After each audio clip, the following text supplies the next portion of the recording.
From Washington, this is VOA News.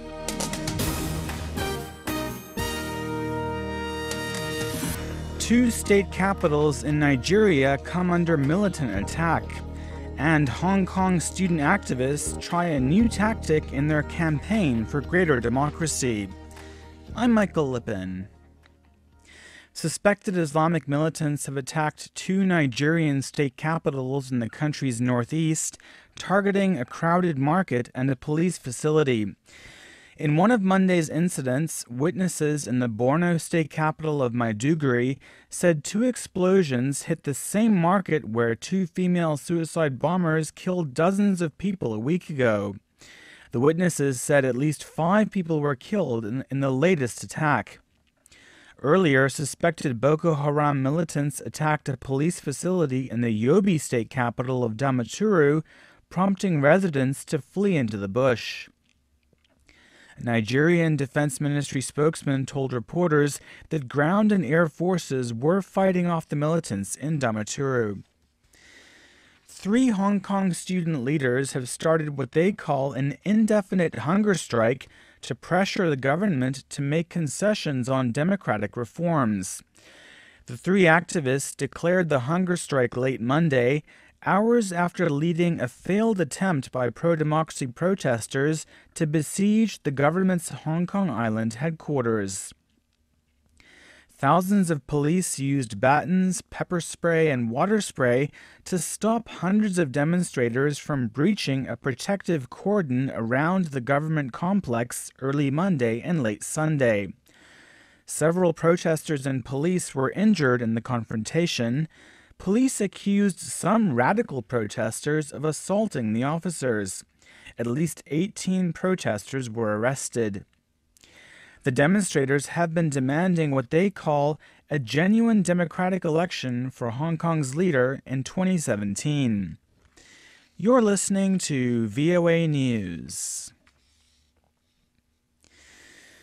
The World Health Organization says health workers in West Africa have partially succeeded in meeting 2 of its targets for fighting the Ebola virus.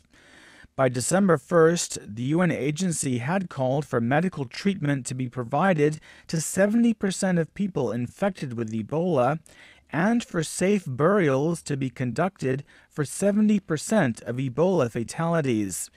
Lisa Schlein has this update from WHO headquarters in Geneva. WHO officials think more than 70% of those ill with Ebola are in treatment in Liberia and Guinea. However, the WHO notes Sierra Leone falls short of this goal. It says the 70% target is probably being met in most places, but a number of hotspots remain in the western part of the country.